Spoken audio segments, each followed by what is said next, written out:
Telugu cinema ఇండస్ట్రీలో నాగార్జున గారు అంటే ఒక క్లాస్, స్టైల్, ప్రయోగాలు చేసే హీరో అనే ఇమేజ్ ఉంది. శివ, గీతాంజలి, అన్నమయ్య, మన్మధుడు లాంటి ఎన్నో బ్లాక్ బస్టర్ సినిమాలతో తనకంటూ ప్రత్యేక స్థానం సంపాదించుకున్నారు. ఎంత పెద్ద స్టార్ హీరో అయినా తన కెరియర్ లో కొన్ని ఫ్లాప్ సినిమాలు తప్పవు.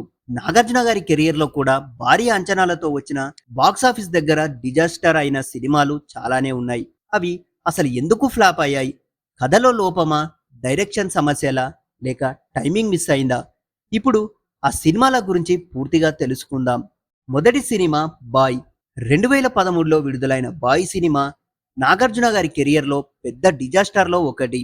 వీరభద్రం చౌదరి గారి దర్శకత్వంలో వచ్చిన ఈ సినిమాలో రిచా గంగోపాధ్యాయ గారు హీరోయిన్గా నటించారు. సినిమా రిలీజ్కు ముందు టీజర్లు, పాటలు మంచి హైప్ తీసుకొచ్చాయి. నాగార్జున గారి లుక్ కూడా చాలా స్టైలిష్గా ఉండడంతో అభిమానుల్లో భారీ అంచనాలు పెట్టుకున్నారు. కానీ సినిమా రిలీజ్ అయిన తర్వాత ప్రేక్షకులు తీవ్రంగా నిరాశపడ్డారు. ఈ సినిమా ఫ్లాప్ అవ్వడానికి కారణాలు ఏంటంటే కథ చాలా పాతగా అనిపించడం, కామెడీ ట్రాక్ వర్కౌట్ కాకపోవడం, ఎమోషనల్ కనెక్ట్ లేకపోవడం, స్క్రీన్ ప్లే చాలా బోరింగ్గా ఉండడం, యాక్షన్ సీన్లు రొటీన్గా అనిపించడం. ఇక ముఖ్యంగా నాగార్జున గారి ఇమేజ్కు తగ్గ కథ కాకపోవడంతో కూడా పెద్ద మైనస్ అయ్యింది. దీంతో ఈ సినిమా బాక్సాఫీస్ దగ్గర భారీ నష్టాలను మిగిలిచింది. రెండవ సినిమా ఆఫీసర్. రామ్ గోపాల్ వర్మ గారి డైరెక్షన్లో నాగార్జున గారి కాంబినేషన్ అంటే ఒకప్పుడు సెన్సేషనల్. శివ లాంటి ఇండస్ట్రీ హిట్ ఇచ్చిన ఈ కాంబో మళ్ళీ ఆఫీసర్తో వచ్చేసరికి అభిమానుల్లో భారీ అంచనాలు ఏర్పడ్డాయి. కానీ సినిమా రిలీజ్ తర్వాత పరిస్థితి పూర్తిగా మారిపోయింది. ఈ సినిమా ఫ్లాప్ అవ్వడానికి కారణాలు బలహీనమైన కథ, ఆర్జీవి గారి పాత స్టైల్ మిస్ అవ్వడం, స్లో నేరేషన్, ఎమోషనల్ కనెక్ట్ లేకపోవడం, ప్రేక్షకులని థ్రిల్ చేయలేకపోవడం. ఈ సినిమా చూసిన చాలా మంది ప్రేక్షకులు ఇది నిజంగా ఆర్జీవి గారే చేశారా అనే కామెంట్లు చేశారు. నాగార్జున గారి నటన చాలా బాగుంది, కథలో పట్టు లేకపోవడంతో సినిమా పూర్తిగా పడిపోయింది. ఇక మూడవ సినిమా డాన్. డాన్ సినిమా రిలీజ్ సమయంలో మంచి అంచనాలు ఉన్నాయి. ఎందుకంటే నాగార్జున గారు అప్పటికే యూత్ లో మంచి ఫాలోయింగ్ కలిగిన హీరో. సినిమా ప్రేక్షకుల అంచనాలను అందుకోలేకపోయింది ఈ సినిమా. అసలు ఈ సినిమా ఎందుకు ఫ్లాప్ అయింది అంటే కథలో కొత్తదనం లేకపోవడం, ఫస్ట్ హాఫ్ బాగున్నా సెకండ్ హాఫ్ చాలా బలహీనంగా ఉండడం, యాక్షన్ ఎక్కువై ఎమోషన్స్ తగ్గిపోవడం, ప్రేక్షకులకు అంతగా కనెక్ట్ కాలేకపోవడం, మాస్ యాక్షన్ సినిమా చేయాలనే ప్రయత్నంలో కథను పట్టించుకోలేకపోవడంతో ఈ సినిమాకు పెద్ద మైనస్ అయ్యింది. ఇక నాలుగవ సినిమా గ్రీకు వీరుడు. ఈ సినిమా ద్వారా నాగార్జున గారు మరోసారి ఒక క్లాస్ ఫ్యామిలీ ఎంటర్టైనర్ ఇవ్వాలని ప్రయత్నించారు. దశరథ్ గారి దర్శకత్వంలో వచ్చిన ఈ సినిమాలో నయనతార గారు హీరోయిన్గా నటించారు. అసలు ఈ సినిమా ఎందుకు ఫ్లాప్ అయిందంటే ఈ సినిమాలో నేరేషన్ కూడా చాలా స్లోగా ఉంది, కథలో ఆసక్తికరమైన ట్విస్టు లేకపోవడం, ఫ్యామిలీ ఆడియన్స్ కి కూడా పూర్తిగా కనెక్ట్ కాకపోవడం, ఎక్కువగా ఫారెన్ లొకేషన్స్లలో ఈ సినిమా షూటింగ్ ఫోకస్ చేయడం, సినిమా విజువల్స్ బాగున్నా కథ బలహీనంగా ఉండడంతో ప్రేక్షకులకు బోర్ కొట్టింది. ఇక ఐదవ సినిమా మన్మధుడు 2. మన్మధుడు సినిమా నాగార్జున గారి కెరియర్ లో ఒక కల్ట్ క్లాసికల్ సినిమా.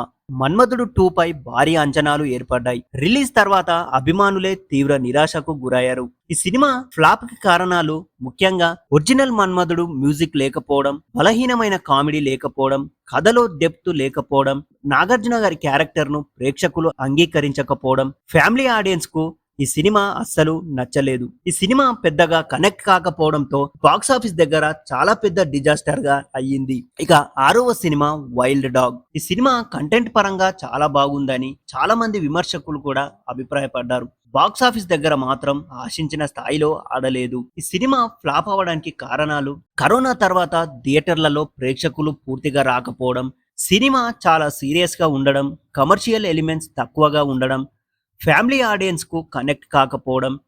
ఓటీటీలో రిలీజ్ అయిన తర్వాత ఈ సినిమాకు మంచి పేరు వచ్చింది, అంటే థియేటర్ టైమింగ్ కు ఈ సినిమాకు పెద్ద మైనస్ అయ్యింది.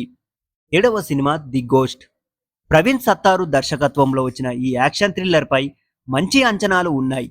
టీజర్, ట్రైలర్ కూడా హాలీవుడ్ స్టైల్లో ఉండడంతో ప్రేక్షకుల్లో ఎంతో ఆసక్తిగా ఎదురు చూశారు ఈ సినిమా కోసం. కానీ సినిమా ఎందుకు ఫ్లాప్ అయిందంటే కథలో భావోద్వేగాలు లేకపోవడం, యాక్షన్ పై ఎక్కువగా ఫోకస్, స్లో స్క్రీన్ ప్లే, ప్రేక్షకులకు అంతగా కనెక్ట్ అయ్యే సీన్లు లేకపోవడం. ఈ సినిమా టెక్నికల్ గా బాగున్నా కమర్షియల్ గా కనెక్ట్ కాలేకపోయింది.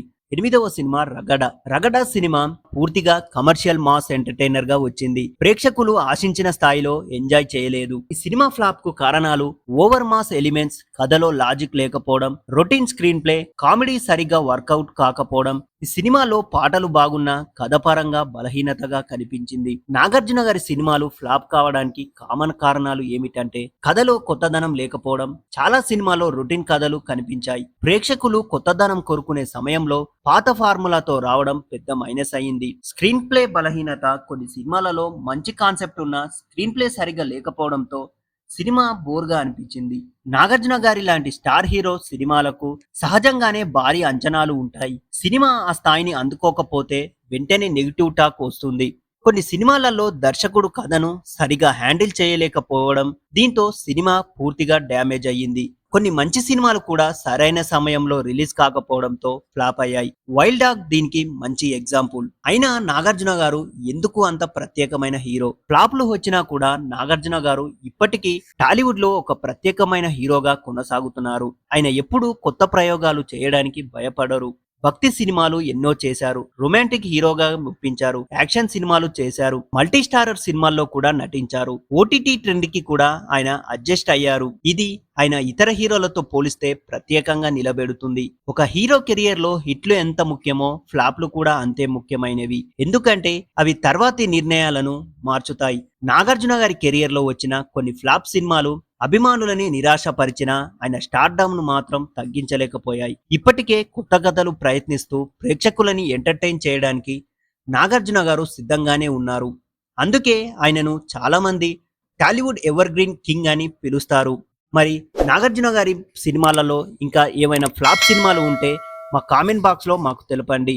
మరిన్ని మూవీ అప్డేట్స్ కోసం మా 70mm పోస్టర్ ఛానల్ ని సబ్స్క్రైబ్ చేసుకోండి.